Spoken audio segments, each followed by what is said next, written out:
దేవునికి సమస్త మహిమ ఘనత ప్రభావం కలుగుగాక. ఈరోజు మనం తెలుసుకోబోతున్న అంశం పేరు ఏంటంటే అవిధేయత వలన కలిగే నష్టము. హలో, అవిధేయత వలన కలిగే నష్టము. ఓకే ఓకే అవిధేయత వలన కలిగే నష్టము. అవిధేయత వలన కలిగే నష్టము. ఓకేనా? Hello, okay. అవిధేయత వలన కలిగే నష్టము అనే అంశాన్ని మనం ఈరోజు పరిశీలన చేసుకుందాం. ఆత్మదేవుడు సూటిగా మనతో మాట్లాడిన గాక. అవిధేయత వలన కలిగే నష్టం అంటే ఏంటిదో మీకు తెలియజేస్తాను. చూడండి ప్రియదేవుని బిడ్డలారా, చాలా మంది లోపల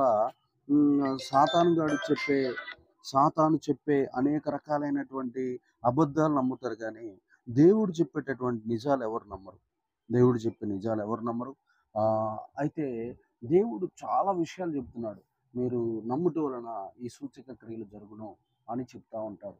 మీరు దెయ్యములు ఎలగొట్టెదరు, రోగాలను బాగు చేసేదరు, పాములను ఎత్తిపట్టుకుందరు, విష పదార్థాలు తినగా మీకు హాని చేయవు. అలాగా అనేక రకాలైనటువంటి విషయాలు దేవుడు సూటిగా మాట్లాడుతుంటే మనం వాటిని మనం నమ్మక అవిధేయత కలిగి జీవిస్తూ ఉంటాం.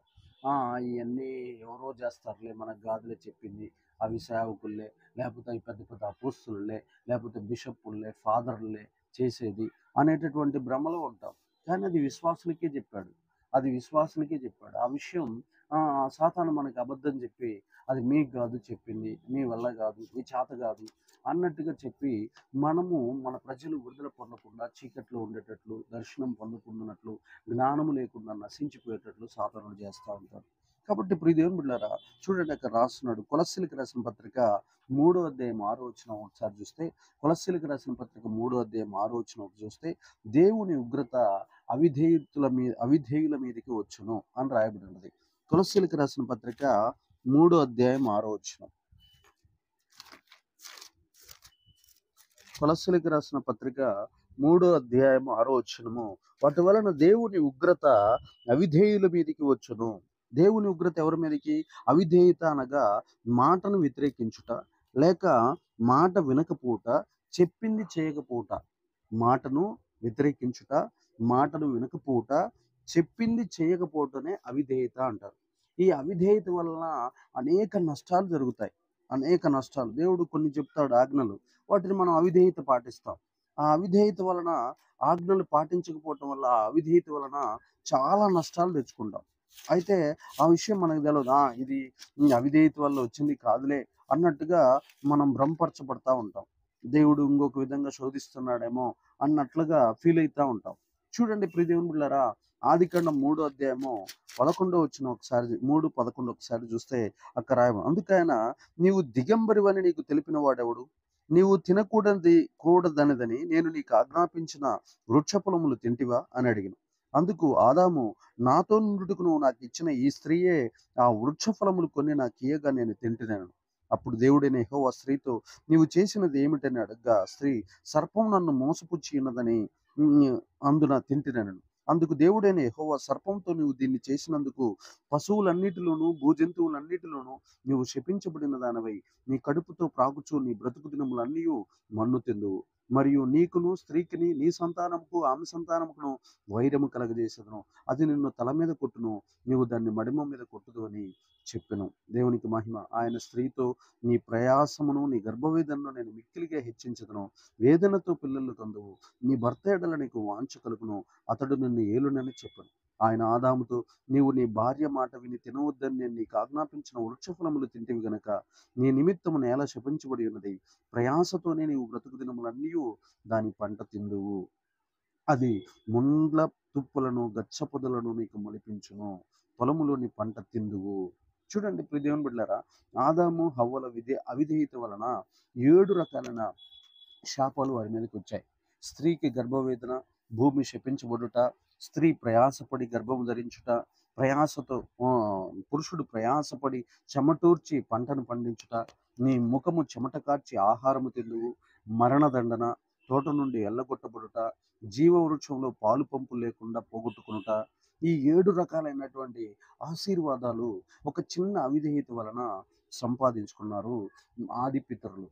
చూడండి ప్రియ దేవుని బిడ్డలారా, అందుకనే మన జీవితాల్లో మనం గుర్తుపెట్టుకోవాల్సింది ఏంటంటే, మనం అవిధేయత, మన దేవుడు మనకి చెప్పాడు, ఒక ఆజ్ఞ ఇచ్చాడంటే దానికి అవిధేయత చూపించకూడదు. మీరు చూడండి, క్రమశిక్షణతో ఆదివారం మందిరానికి రండి అంటారు.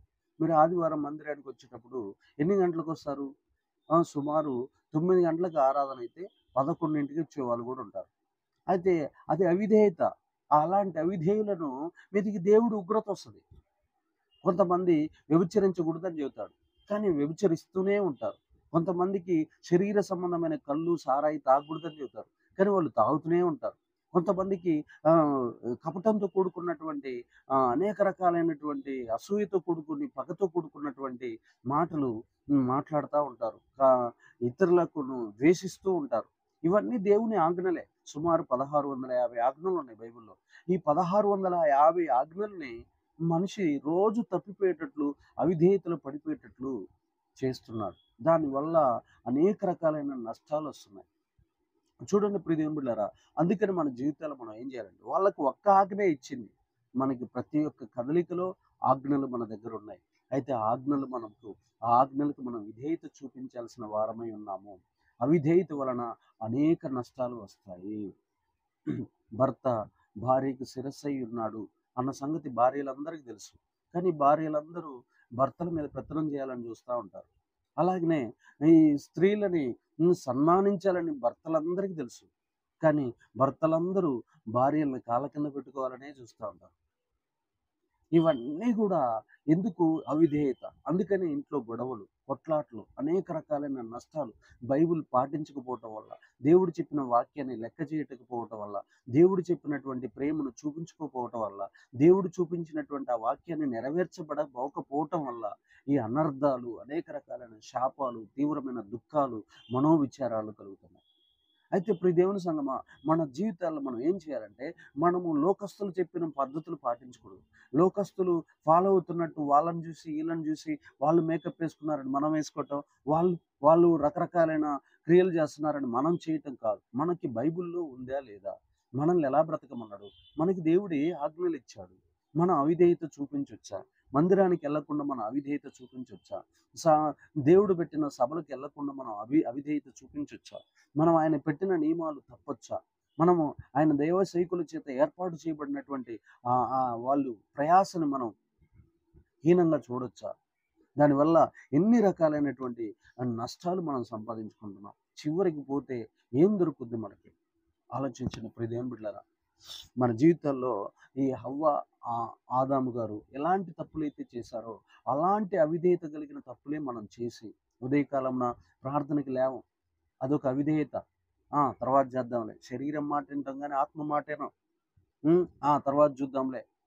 ప్రతి దానికి ఒక సాగు చెప్పటం. ప్రతి దానికి ఆదాము గారు చెప్పినట్టు హవ్వ మీద చెప్పాడు, హవ్వ సర్పం మీద చెప్పింది, సర్పమేమో యుక్తిగా మాట్లాడినందున దాన్ని కింద కాళ్ళు ఇరగ్గొట్టబడి అది భూజంతువుల్లో ప్రాకబడేటట్లు చేయబడింది. వీటన్నిటి వల్ల ఎక్కువ నష్టపోయింది భూమి. చూడండి ప్రియ దేవుని బిడ్డలారా, ఇలాగ శపించబడింది భూమి. చూడండి, మన వల్ల ఇతరుల మీద కూడా ప్రభావం పడుతుంది.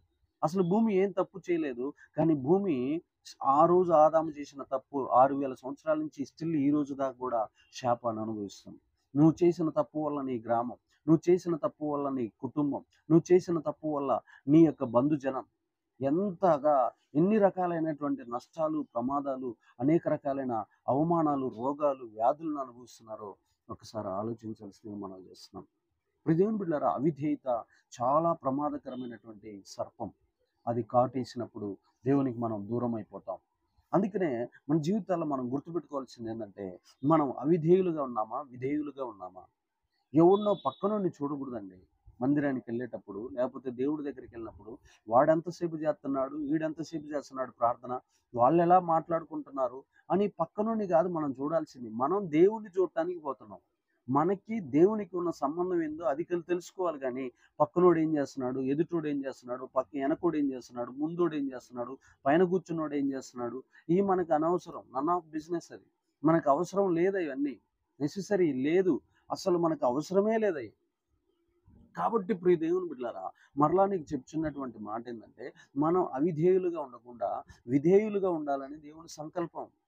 ప్రతి దాంట్లో విధేయుల మనకు అప్పగించిన పరిచర్య మనం చేయాలి. మనకి ఏదైనా సేవకుడు చెప్పిపోతే దాన్ని మనం దేవదూతలాగా పరిచర్య చేసి పెట్టాలంతే. మనకి అయ్యా ఈ పని చేయి, నేను పలానా పని మీద వెళ్తున్నా, నువ్వు ఈ పని చేయి అంటే అక్కడ నువ్వు విధేయత చూపించాలి. దేవుడు ఏదైనా తోట మొత్తాన్ని ఇచ్చి వెళ్ళిపోయాడు, తాళం చేయి ఇచ్చి. మొత్తం అన్ని చెప్పేశాడు, రూల్స్ అన్ని చెప్పిపోయాడు. కానీ అయినా కానీ అవిధేయత మీదికొస్తుంది. ఒక్కని అవిధేయత వలన అనేకులు పాపములో బంధించబడిరి అని బైబిల్లో రాయబడింది. చూడండి ప్రియ దేవుని బిడ్డలారా, ఆదాము అవిధేయత వల్ల అనేకుల మీదికి మరణం వచ్చింది. ఈ మరణం అనేది ఒకప్పుడు లేదు. ఈ మరణం అనేది ఒకప్పుడు లేదండి. చూడండి, మనుషుల అవిధేయత 3 రకాలుగా చూసుకుంటే, ఆదాము అవిధేయత వల్ల 1000 సంవత్సరాల అసలు అన్‌లిమిటెడ్, అసలు చావు అనేదే లేని జీవితం నుండి 1000 సంవత్సరాల్లోకి పడిపోయింది గ్రాఫ్. ఆ తర్వాత నోవాహు కాలంలోనికి వచ్చేలకల్లా ఇంకా మనుషులు ఇంకా అవిధేయత చేసి ఆ 1000 సంవత్సరాలు కాస్త 120లోకి పడిపోయింది. ఆ తర్వాత మళ్ళీ నోవాహు కాలం నుంచి మోషే కాలం నుంచి దావీదు కాలానికి వచ్చేలకల్లా ఇంకా అవిధేయత వల్ల 120 కాస్త 70-80లోకి వచ్చేసింది.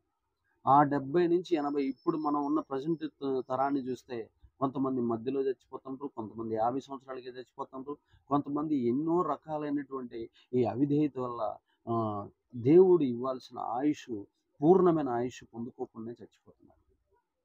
కాబట్టి ప్రియ దేవుని బిడ్డలారా, మన జీవితాల్లో మనం గుర్తుపెట్టుకోవాల్సింది ఏంటంటే, మన కాడ విధేయత ఉందా, అవిధేయత ఎక్కువ ఉందా? మనం విధేయులు అని నటిస్తున్నాం, కానీ మన లోపల అంతరంగాన్ని ఒకసారి పరిశీలించి చూసుకోండి, మీరు చాలా పెద్ద అవిధేయులుగా కనబడుతూ ఉంటారు.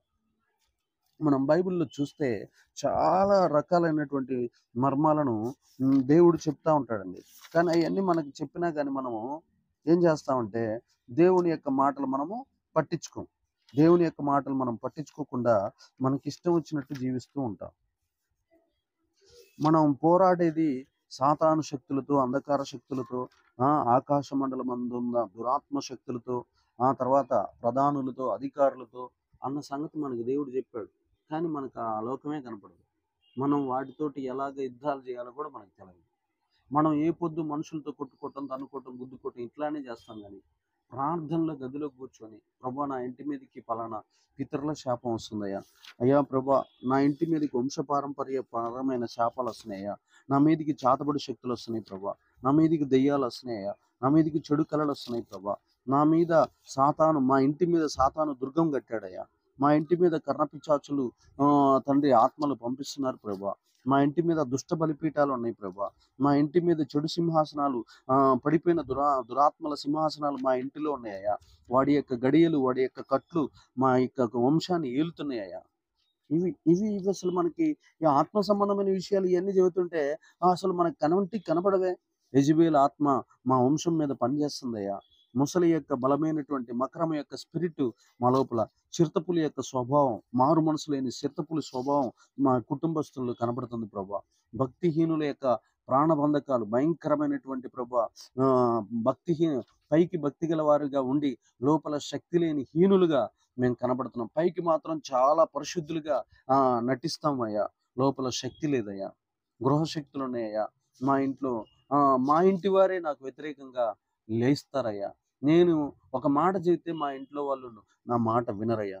చూడండి, మత్తయి సువార్త 10వ అధ్యాయము, 36వ వచనం చూడండి. మత్తయి సువార్త 10వ అధ్యాయము,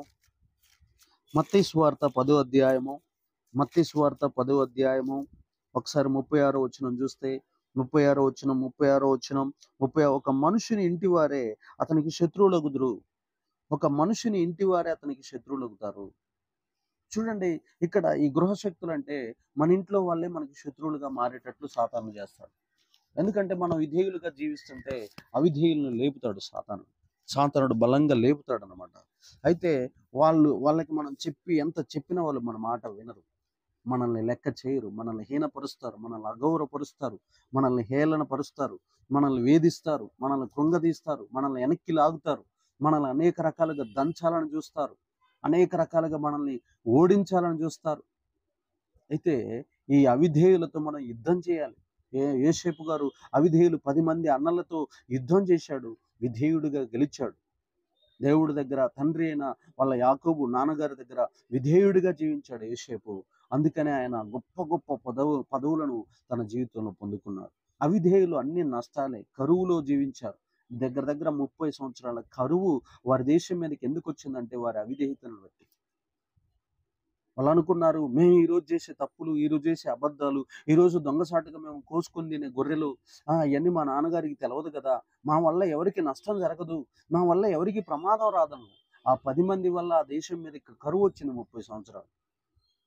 వాళ్ళ నాన్నగారిని కూడా దేశాన్ని వదిలిపెట్టి, అయ్యా ఇది తగ్గేటట్లేదు, ఇది పోయేటట్లేదు, సారీ 7 సంవత్సరాలు, ఇది పోయేటట్లేదు, కఠినమైన కరువు వచ్చింది, మనం ఇక్కడి నుంచి ఐగుప్తుకి వెళ్ళిపోదాంపా అన్నట్టుగా వాళ్ళు మాట్లాడుకొని వాళ్ళ తండ్రి గారిని కూడా ఐగుప్తుకి తీసుకుపోయినట్లు మనం బైబిల్లో చూస్తున్నాం. దేవుని బిడ్డలారా చూడండి, ఈ గృహశక్తులు ఇవన్నీ మన మీదికి లేపుతాడు సాతానుడు. తర్వాత ఈ యెజబెల్ ఆత్మ, ఫరో యొక్క ఆత్మ, ఇవన్నీ కూడా చూడండి. మీకు ఒక విషయం చెప్తాను. బైబిల్లో చాలా గొప్ప ఆత్మీయ నాయకుడైన మోషే గారు లాస్ట్కి ఒక కొండ ఎక్కుతాడు. మోయాబు దేశంలో ఒక కొండ ఉంటుంది, దాని పేరు పిస్గా కొండ. అక్కడ ఒక ఆత్మ ఉంటుంది. ఆ ఆత్మ కొండను ఎక్కినప్పుడు ఆ ఆత్మ మోషే గారిని ఈ దేవుడు చేయరమని చెప్పినటువంటి డెస్టినేషన్ చేరకుండా ఆ పిస్గా కొండ ఆత్మ ఆయన అక్కడ బంధిస్తుంది. మనకి ద్వితీయోపదేశకాండం 34వ అధ్యాయం చూస్తే లాస్ట్కి ఈ స్పిరిట్ చాలా డేంజర్ అన్నమాట. మనం బాగా బతుకుతాం, లాస్ట్ స్టెప్లో పరలోకాన్ని పోగొట్టుకుంటాం. లాస్ట్ స్టెప్లో కాటేసే దురాత్మ పేరే ఈ పిస్గా ఆత్మ. అయితే ఇంత దుర్మార్గమైన ఆత్మ మన చుట్టే తిరుగుతుందని మనకి తెలియదు. మోషే గారి జీవితాన్ని చూసినప్పుడు మనకు అర్థం కావాలి. కొంతమంది చూడండి, ఎన్నిసార్లు చెప్పినా మతపరమైనటువంటి జీవితమే జీవిస్తారు, కానీ ఆత్మ సంబంధమైన జీవితం జీవించరు. మత సంబంధమైన అడిగిపోతారు. ఆయన పాస్టర్ ఆడ పాట పాడుతూ ఉంటాడు. ఆ పాస్టర్ పాట పాడుతుంటే వీళ్ళు ఊహాలోకంలో తిరుగుతూ ఉంటారు, ఇక్కడ చప్పట్లు కొడుతూ ఉంటారు. వీళ్ళు ఊహాలోకంలో ఉంటారు, ఈ పాటేమో పాడుతున్నట్టు నటిస్తూ ఉంటారు. ఆడ ఆరాధన ఆత్మతో సత్యంతో ఆరాధన చేయరు కళ్ళు మూసుకొని. వీళ్ళు ఆయన చప్పట్లు కొడతారు, ఆయన పాడుతూ ఉంటారు, చప్పట్లు కొట్టమని చెబుతూ ఉంటాడు. వీళ్ళు ఊహలో ఏదో ఊర్లో ఉంటారు, మందిరంలోనే నిలబడతారు, కానీ ఉండేది మాత్రం ఎక్కడో. ఇది మతపరమైన ఆత్మ. ఇది చాలా భయంకరమైనటువంటి దురాత్మ. ఈ దురాత్మ అవిధేయుల మీద బలంగా పనిచేస్తుంది అనమాట. చూడండి, కొంతమంది చర్చికి వస్తారు, నాకేందోనన్నా చెడు కళలు వస్తున్నాయి అన్నా నువ్వు ఆరాధన చేస్తే అన్నిటిని తరిమి కొడతాడు. నిజంగా ఆత్మతో సత్యంతో చేస్తే, నువ్వు శరీరంతో అబద్ధంతో కనుక ఆరాధన చేస్తే ఖచ్చితంగా నిన్ను ఈ దురాత్మలు పట్టి పీడిస్తాయి. ఈ యొక్క పరిశీలని, సద్దుకాయలని, ఈ శాస్త్రులని పట్టింది మతపరమైన ఆత్మే. ఈ మతపరమైన ఆత్మ నుండి విడుదల పొందటం అది అంత చిన్న విషయం కాదు. చూడండి ప్రియదేవుని బిడ్డలారా, కొంతమంది మీరు బైబిల్లో కనుక చూస్తే, బైబిల్లో ఎందుకు నేను రోజువారీ జీవితాల్లో కొంతమంది చూస్తాను. ఒక హెబ్రోను అమ్మాయి, ఒక బాప్టిస్ట్ అబ్బాయి, ఒక పెంతుకోస్తు అమ్మాయి, ఒక లూథరన్ అబ్బాయి, ఇలా వాళ్ళు పెళ్లి చేసుకున్న జంటలను చూడండి. వాళ్ళు ఎట్లా తన్నుకుంటారంటే అట్లా తన్నుకుంటారు. వాళ్ళ సిద్ధాంతాలు, మా సిద్ధాంతమే కరెక్టు, మా సిద్ధాంతమే కరెక్టు, మేమే భక్తులం, మేమే శక్తిమంతులం, మీది తప్పు. అరే మీరు ఇద్దరు యేసు రక్తం చేత కడగబడ్డ వాళ్ళే కదా, మీరిద్దరూ ఒకే నామమును ధరించిన వారు కదా, మీరిద్దరూ ఒకే బాప్తిసం తీసుకుని ఒకే నామమున బాప్తిసం పొందినవారు కదా, మీరిద్దరూ ఒకే బల్లలో చేయి వేసిన వారు కదా, మీ ఇద్దరికి ఒకటే హెబ్రీ భాషలో నుంచి తర్జమా చేయబడిన తెలుగు బైబిల్ మీకు ఇవ్వబడింది కదా, మీ ఇద్దరికి ఒకటే రకమైన ఆత్మ ఇవ్వబడింది కదా, మీ ఇద్దరికి ఒకటే రకమైన రక్తం ఇవ్వబడింది కదా, మీకు ఇద్దరికి ఒకటే రకమైనటువంటి దైవికమైనటువంటి దేవుని యొక్క దాన్ని ఏమంటారు, మన సంఘము ఏర్పాటు చేయబడింది కదా, ఒకటే సంఘం కదా. కానీ మరి ఎందుకు ఒకరినొకరు విమర్శించుకుంటారు? ఎందుకు మీ లోపల ప్రేమ ఉండట్లా? ఎందుకు మీ దగ్గర ఆప్యాయత అనురాగాలు ఉండట్లా? ఆ సిద్ధాంతాలతో, మతపరమైన సిద్ధాంతాలతో సంసారాలను నాశనం చేస్తాడు సాతాను. మతపరమైనటువంటి సిద్ధాంతాలతో జీవితాలను చెల్లాచెదురు చేస్తాడు సాతాను. ఎన్నో కుటుంబాల్లో గొడవలు, పంచాయతీలు, ఎప్పుడు కొట్టుకోవటం, తిట్టుకోవటం, గుద్దుకోవటం, పొడుచుకోవటం, ఇవన్నీ క్రైస్తవుల కుటుంబాల్లో జరుగుతున్నాయి అంటే కారణము వారి అవిధేయత. మేమే కరెక్టు, మేము పాటించిన మా పాస్టర్ గారు చెప్పిందే కరెక్టు, మీరు చెప్పింది కరెక్ట్ కాదని. అరే బ్రదర్, మనమంతా ఒక తండ్రి అయిన బిడ్డలం. మన తండ్రి యెహోవాయే, మన అన్న యేసు ప్రభు వారే, మన అందరికి ఒకటే స్పిరిట్ ఉంది, మన అందరము ఏకాత్మ కలిగిన వారము. అని అనుకోరే. వాళ్ళ అవిధేయతలను బయటికి చూపిస్తూ ఉంటారు. అనేక రకాలైన శాపాలు. బాగా 70 సంవత్సరాలు నవనూతనమైన పరలోక అనుభవాలను అనుభవించాల్సిన ఆ దంపతులు భయంకరమైన శాపాలు అనుభవిస్తూ ఉంటారు. కారణం ఏంటంటే ఈ మతపరమైన ఆత్మ వారి లోపల పనిచేస్తూ ఉంటుంది. ఇంకొంతమందిని పట్టి పీడించేది తిరస్కారపు ఆత్మ. ఈ తిరస్కారపు ఆత్మ అంటే ఏందో తెలుసా? దేవుడు ఏదో వాళ్ళ కోరుకున్నది వాళ్ళకి ఇవ్వాల దేవుడు. అది దేవుని చిత్తానుసారమైన కోరిక కాకపోవచ్చు, అందుకని ఆయన మౌనంగా ఉంటాడు. నాకు అడిగింది నాకు ఇవ్వాల, నేను అడిగింది నాకు ఇవ్వాల, నేను అడిగింది నాకు ఇవ్వాల, నేను ఆయన దగ్గరికి రాను, నేను ఆయనతో మాట్లాడను, నేను ఆయన్ని ఆరాధించను, నేను ఆయన్ని సేవించను, నేను ఆయన్ని గణపరచను, నేను ఆయన్ని తృప్తిపరచను, నేను ఆయన్ని సంతోషపరచను, ఆయన్ని నేను హెచ్చించను, నేను ఆయన్ని స్తుతించను అని అలిగి తిరగటం. ఈ తిరస్కారపు ఆత్మ చాలా డేంజరస్. ఈ యొక్క దారిలో పడాలని సాతానుడు బాగా అనేకమైన విద్యలు నేర్పుతాడు. సాతాను పరలోకంలో ఉన్నప్పుడు దివ్యమైన, శ్రేష్టమైన, మనోహరమైన, అత్యుత్తమమైన జ్ఞానం కలిగి ఉన్నాడు. ఎప్పుడైతే భూమి మీద పడ్డాక తన దైవ జ్ఞానం మొత్తాన్ని దెయ్యాల జ్ఞానంగా మార్చి భూలోకంలో ప్రతి మనిషిని మాంత్రికుడిగా, ప్రతి మనిషిని అవిధేయుడిగా, ప్రతి మనిషిని తిరస్కరించేవాడిగా దేవుణ్ణి, ప్రతి మనిషిని దేవుణ్ణి దూషించేవాడిగా, ప్రతి మనిషి దేవుణ్ణి వ్యతిరేకించేవాడిగా, ప్రతి మనిషి దేవునికి అవిధేయుడిగా, ప్రతి మనిషి శాపాలు పొందేవాడిగా, ప్రతి మనిషి దేవుణ్ణి దృష్టిలో పాపము చేసేవాడిగా, వాడి యొక్క దైవ జ్ఞానం మొత్తాన్ని దెయ్యాల జ్ఞానంగా మార్చి భూలోకంలో 850 కోట్ల మందిని ఆటాడిస్తున్నారు. ఈ సంగతి మనకు అర్థం కావట్లా. వాడు దేంట్లో పడాలని నీ కోసం ఎన్ని వలలేస్తున్నాడు తెలుసా? ఈ తిరస్కారపు ఆత్మలో పడితే బాగుండు, ఈ తిరస్కారపు ఆత్మలో ఈమె దొర్లితే బాగుండు, ఇతడు పడితే బాగుండు, ఈమె నోటితోటే దేవుణ్ణి తిరస్కరించేటట్లు నేను చేస్తే బాగుండు. హృదయం బిడ్డలారా, నా సేవ జీవితంలో ఒక అబ్బాయి నన్ను టీకి రమ్మంటే నేను పోలేదండి. ఆ రోజు నుంచి బ్రదర్ నేను చాలా వేగంగా వెళ్తున్నా. ఒక ఫ్యామిలీలో ఒక అక్కకి హెల్త్ బాగాలేదు, ఆమె కోసం ప్రార్థన చేయటం, నేను మళ్ళీ వచ్చి కలుస్తాను. నేను ఎప్పుడు చేయగలిపినా రా బ్రదర్, ఆ రోజు ఏదో తప్పు జరిగింది, సారీ బ్రదర్ అంటే లేదు, చేతి ఇట్లా దులిపేస్తాడే, అసలు మాట్లాడే. అరే దైవజనుడు సారీ చెప్పినా కానీ నువ్వు యాక్సెప్ట్ చేయట్లేదంటే నువ్వు దేంటో పడ్డావు? అంటే నీకు క్షమాపణ అనే ఆత్మ లేదంగా? నువ్వు క్షమించవా సేవకుల్ని? అంటే తప్పులు చేయరా? అంటే అంత గర్వమా? ఈ గర్వపు ఆత్మేనా నువ్వు కలిగి ఉండమని దేవుడు నీకు చెప్పింది? ఈ ఫరో ఆత్మేనా నువ్వు కలిగి ఉండాల్సింది? నీలో ఫరో ఆత్మ ఉందా, దేవుని ఆత్మ ఉందా? చూడండి ప్రియదేవుని బిడ్డలారా, అబద్ధ ప్రవక్తులు చెప్పేటటువంటి మాటలు బాగా వింటారు, కానీ నిజంగా దైవజనులు చెప్పేటటువంటి మాటలు, నిజంగా దైవజనులు హృదయాన్ని కదిలించి గుండెలు కోసేటటువంటి మాటలు, పాపాన్ని తీసివేసే మాటలు చెప్తే అది ఎవరికి నచ్చదు. ఈరోజు మొత్తం ట్రెండ్ అంతా ఎట్లా ఉందో తెలుసా? ఎక్కడ ఏసీ ఉంది, ఎక్కడ ఫెసిలిటీస్ ఉంది, ఎక్కడ డెకరేషన్స్ ఉన్నాయి, ఎక్కడ ఏముంది, అదే చూసుకుంటారు. కానీ మరి ఇది నన్ను మార్చే వాక్యమా, లేకపోతే పైన చెబుతున్నాడా, లేకపోతే ఈ పాస్టర్ చెప్తున్న వాక్యం చాలా సత్య సంబంధంగా ఉంది, మరి ఇక్కడికి వెళ్దామా, అయ్యో అక్కడికి పోతే కింద కూర్చోవటం, అయ్యో అక్కడికి పోతే ఫ్రిడ్జ్ లేదు, అయ్యో అక్కడికి పోతే ఏసీ లేదు.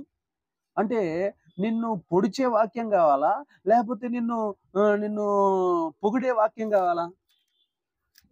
దేవునికి మహిమ ఘనత ప్రభావం కలుగును గాక.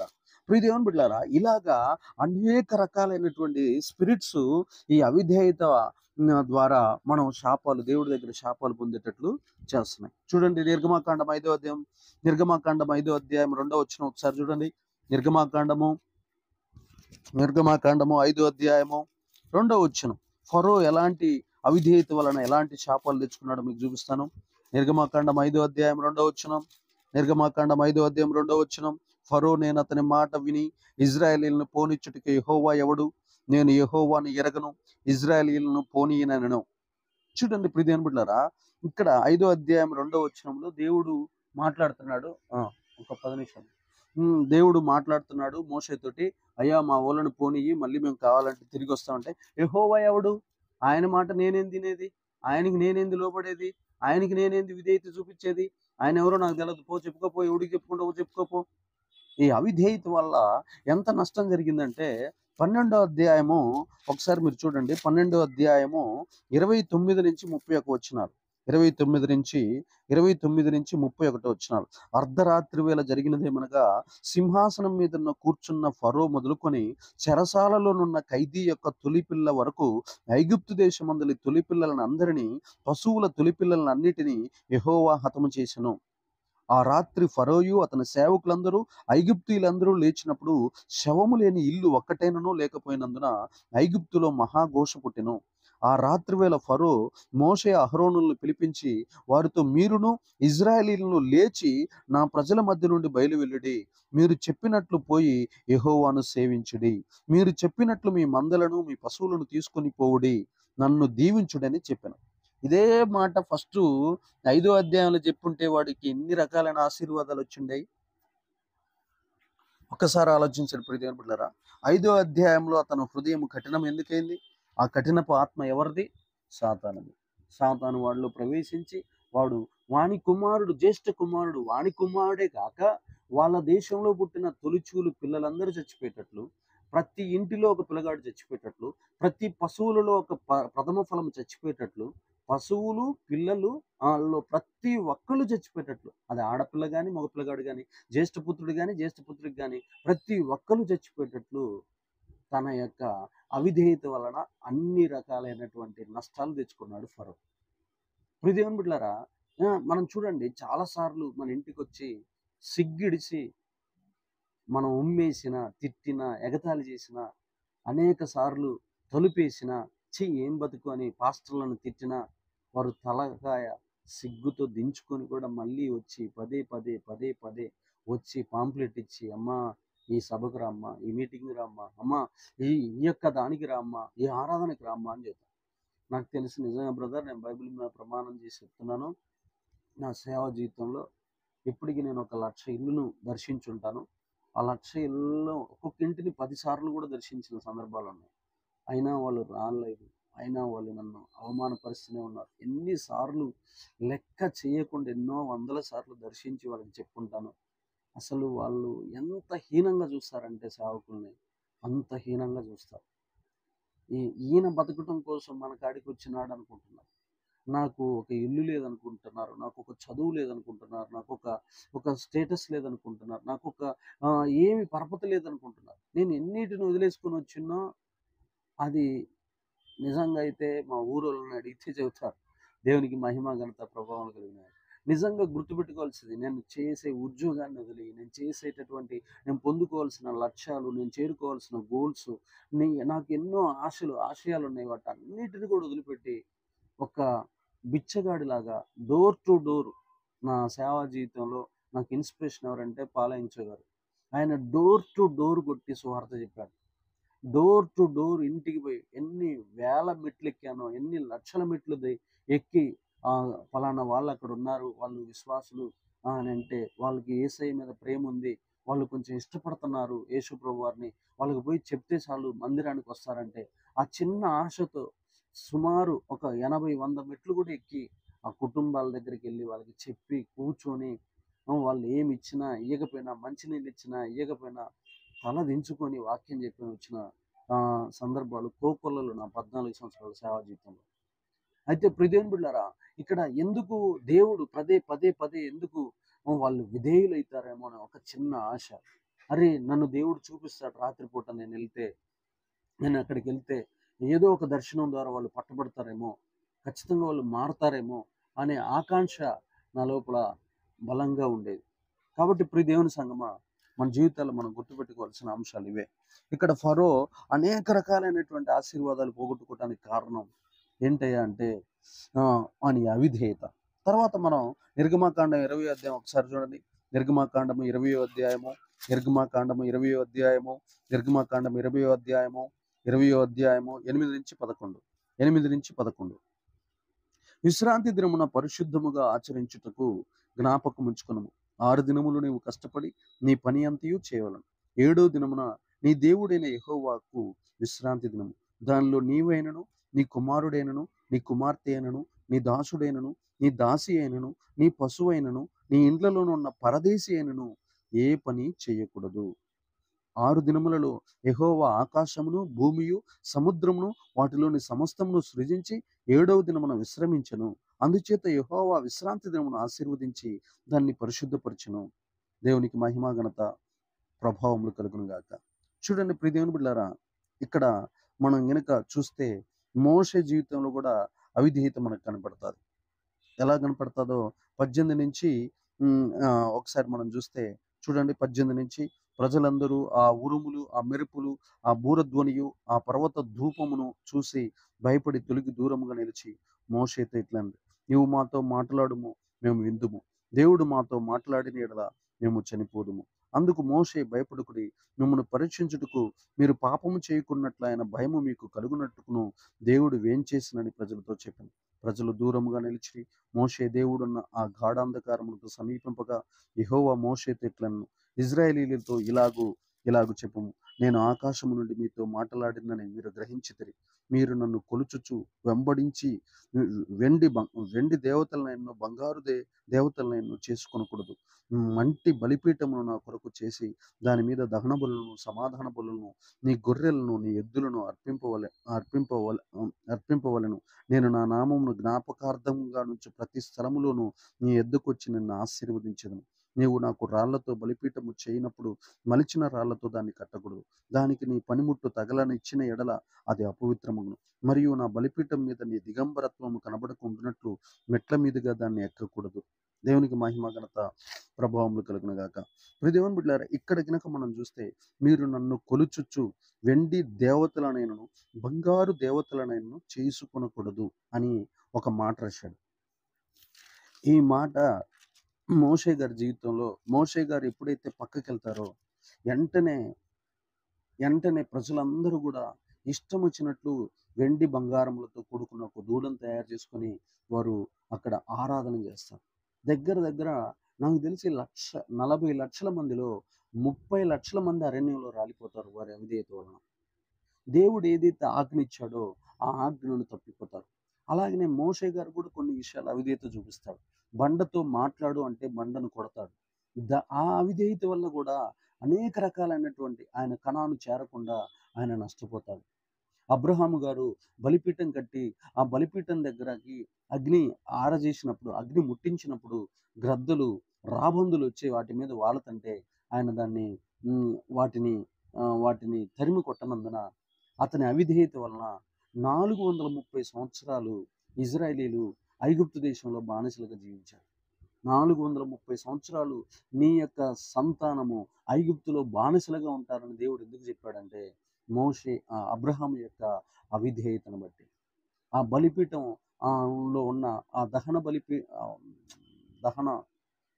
బలి మొత్తము కాలిపోయేంత వరకు అక్కడ నిలబడి దాన్ని సంపూర్ణంగా అర్పించినందున దాని మీదకి వచ్చి ఆ మాంసం తినడానికి ఆయన ఉదించినటువంటి అక్కడ ఉన్నటువంటి ఎద్దును తినటానికి రాబందులు వచ్చినప్పుడు వాటిని తరిమి కొట్టక ఆయన నిద్రపోయినందున అతనికి ఒక శాపం రిలీజ్ అవుతుంది అబ్రహాం గారికి. నీ సంతతి వారు 430 సంవత్సరాలు దాసులుగా ఉంటారు అని దేవుడు చెప్తాడు. ప్రియ దేవుని బిడ్డలారా, ఇవన్నీ అవిధేయతలే. మనకి వీళ్ళ అవిధేయతలు చూస్తే ఇంత చిన్న దయానికి ఇంత పెద్ద శాపమా అని మీరు అనుకోవచ్చు. ఇక మనం చేసే అవిధేయతకి మనం సేవకుని నమ్మేస్తాం, యేసు ప్రభు వారిని నమ్మేస్తాం, మనం విశ్వాసం నమ్మేస్తాం, ఇంటి వారిని నమ్మేస్తాం, ఇంకా నమ్మిన వాళ్ళని నమ్మేస్తాం, కుతికలకు వస్తాం. ఇంకా ఎన్ని అవిధేయతలు ఉంటాయి మన జీవితంలో. నేను నెగిటివ్ చెప్తున్నానని కాదు, పాజిటివ్లోనే చెప్పాలనుకుంటున్నా. కానీ నెగిటివ్ దాని యొక్క శక్తిని గురించి చెప్తున్నా, దానివల్ల వచ్చే నష్టం గురించి చెప్తున్నా. కాబట్టి ప్రియ దేవుని బిడ్డలారా, ఆకాను కూడా తన అవిధేయత వల్ల కుటుంబం మీదకి శిక్షణ తెచ్చుకున్నాడు. చూడండి, యెహోషువ గ్రంథం 7వ అధ్యాయం, యెహోషువ గ్రంథము 7వ అధ్యాయం ఒకసారి మనం చూస్తే, యెహోషువ గ్రంథము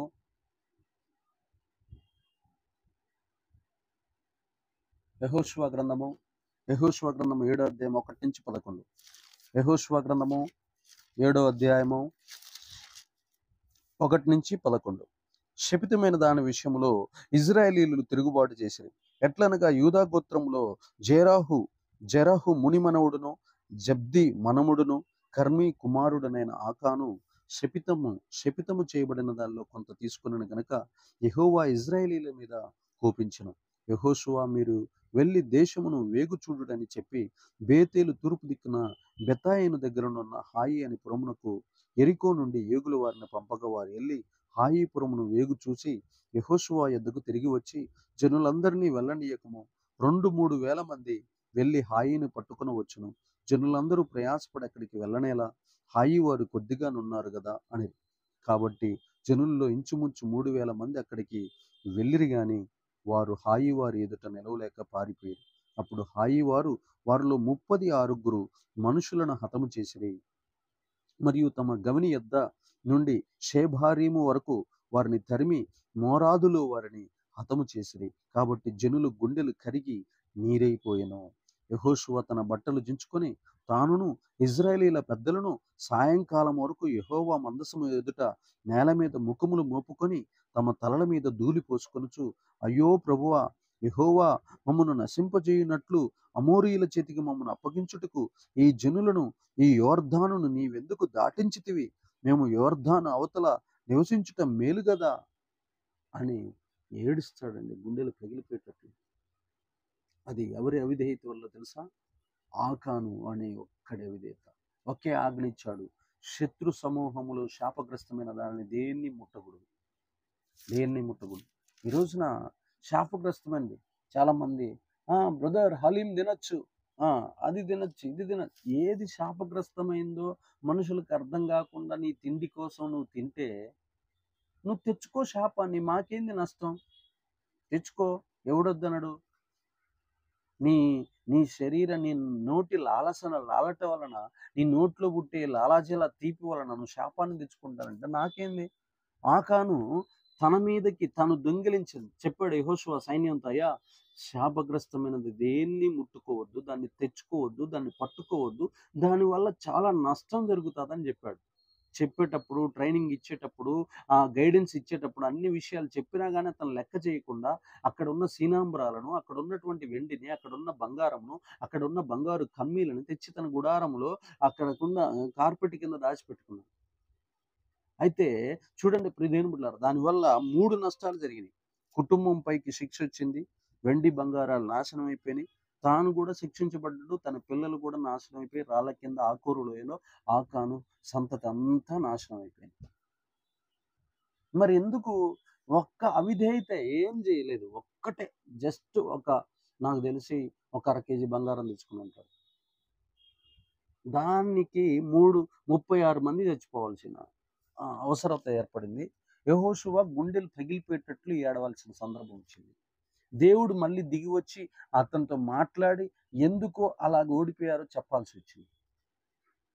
చూడండి ప్రియదేవుని బిడ్డలారా, మనం ఈ 10 ఏళ్లలో ఒక్కడన్నా ప్రార్థన చేశాడో చేయలేదు. మనకి రోజు ఒక ఇన్ఫర్మేషన్ వస్తుంది.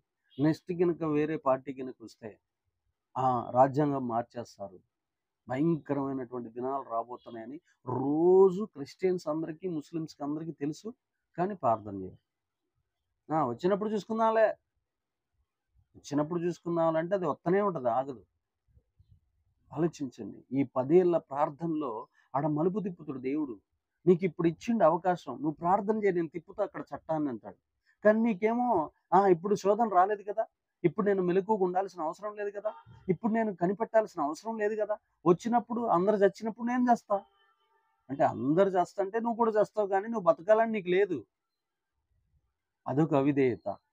అరే, భవిష్యత్తులో చాలా సర్పాలు, కొండ సిలువలు, వైరస్లు, ఎన్నో రకాలైన తెగుళ్ళు, ఎన్నో రకాలైన ప్రమాదాలు, ఎన్నో రకాలైన ఎండలు, వడదెబ్బలు ఇవన్నీ రాబోతున్నాయి. మెలకువ కలిగి ప్రార్థన చేసుకో, నీ ఇంటి వారి కోసం, నీ పిల్లల కోసం, నీ భవిష్యత్తు కోసం అని చెప్తే, ఇప్పుడు రాలేదుగా, ఒకవేళ వస్తే అందరికి ఎండ వస్తుంది, వాళ్ళు చేస్తే నేను చేస్తా. అలా ఉండొచ్చా? అలాంటి అవిధేయత నీ లోపల ఉంటే ఇక నువ్వు ఎన్నటికీ కూడా దేవుడు ఆశీర్వాదాలు పొందుకోలేవు. దేవుని ఆశీర్వాదాలు పొందుకోవాలంటే పక్కనోడికి వెళ్ళి చూడగాదు. నీ ఆయుష్, నేను రోజు అడుగుతా, ప్రభా నాకు 100 సంవత్సరాల ఆయుష్ ఇవ్వాలి. నా లక్ష్యం వేరు, నేను పక్కనోడి లక్ష్యంకి వెళ్ళి చూడను ప్రభా. నేను బతికుంటే పలానా రాజ్యాన్ని కడతానయ్యా, నాకు కావాలి ప్రభా, నాకు ఆయుష్ కావాలి. ఫస్ట్ నేను ఏదైనా బలమైన రాజ్యం ఇది స్థాపించాలంటే నాకు ఫస్ట్ ఆయుష్ కావాలి. నువ్వు నాకు ఆయుష్ ఇచ్చి చూడు, నేను మిగతాది నేను చేసి చూస్తాను. నేను ఎట్లాగ పరిచర్య చేస్తానో, నేను ఎన్ని ఊర్లు తిరుగుతానో, నేను ఎట్లాగా అలయకుండా ఆశాయులులాగా పరిగెత్తుకుంటూ గుర్రములాగా లేడి పిల్లవలే గంతులేస్తూ నీ సువార్త నేను ఎట్ట చెబుతానో అది నేను చూసుకుంటా. ఫస్ట్ నాకు ఆయుష్ ఇయ్యి. నన్ను చంపొద్దు మధ్యలో. నన్ను నన్ను మరణానికి అప్పగించొద్దు. నేను బతికుంటే నిన్ను స్తుతిస్తా, నిన్ను గణపరుస్తా. గ్రామ గ్రామాల్లో, రాష్ట్ర రాష్ట్రాల్లో, దేశ దేశాల్లో నీ మహిమను, నీ వెలుగును ప్రసరింపజేస్తా. ప్రభువా నాకు ఆ ఛాన్స్ ఇయ్యి. అది నీకు ఆ ప్రార్థన భారం లేకపోతే, ఆ ఆత్మల భారం లేకపోతే, నీవు అవిధేయుడు. చూడండి మన ఊర్లో తిప్పి తిప్పి కొడితే, మొన్నకు నేను ఒక ఊరికెళ్ళాను. అసలు వాళ్ళు సపోర్ట్ చేయరంట. ఏ ప్రభుత్వం వాళ్ళు సపోర్ట్ చేయరంట. సపోర్ట్ చేయకపోతే హ్మ్, ఎట్లా బ్రదర్ మరి ఎట్లా మీరు ఎట్లాగా ఒక పంచాయతీని నడిపిస్తున్నారని అడిగాను. అడిగితే అని చెప్పింది, "ఏం లేదయ్యా మా ఊర్లో వాళ్ళందరం కలిసి మేము మా యొక్క పంచాయతీని నడిపించుకుంటున్నాం" అని చెప్పి. అబ్బా! ఏమి నాలెడ్జిరా నాయనా మనుషులకి. ఆ ప్రాంతాల్లో ఉన్న ప్రజలు వారికున్న ధనాన్ని వారు యుటిలైజ్ చేసుకొని, వాళ్ళే లైబ్రరీ కట్టుకొని, వాళ్ళే దాన్నేమంటారు వాటర్ ట్యాంక్ కట్టుకొని, వాళ్ళే విద్యుత్తు దాన్ని కట్టుకొని, వాళ్ళే సోలార్ సిస్టమ్ పెట్టుకొని, వాళ్ళంత డెవలప్ అయితుండ్రే, మనం చీకట్లో ఉన్నామా? వెలుగులో ఉన్నామా? మన ఊర్లో తిప్పి తిప్పి కొడితే 3000, 4000 కుటుంబాలు క్రైస్తవ కుటుంబాలున్నాయి. మన ఊరి గురించిన భారం మనకు లేదు. 4000 కుటుంబాలు మేము క్రిస్టియన్స్ బ్రదర్ అని సంకలేసుకుండా, ఎగరేసుకుంటూ తిరుగుతాం. కానీ మన ఊరిని రక్షించాలి. మన ఊర్లో 10,000 మందున్నారు.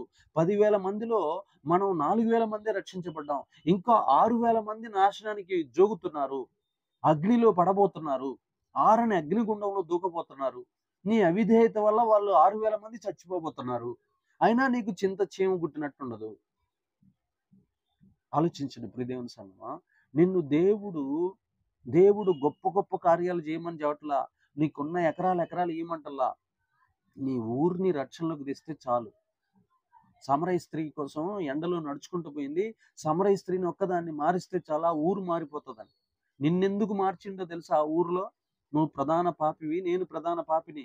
నువ్వు చాలా ఘోర పాపివి, నేను చాలా ఘోర పాపిని. మనల్ని ఎందుకు మార్చిండంటే మన ఊరిని కాపాడతామని. కానీ ఆ సోయి, ఆ ఆలోచనే లేదు మనకాడ. కాబట్టి ఆలోచించుకో. నీ అవిధేయతలన్నీ ఈరోజు సమాధి చెయ్యి. దేవుడికి విధేయత చూపించు.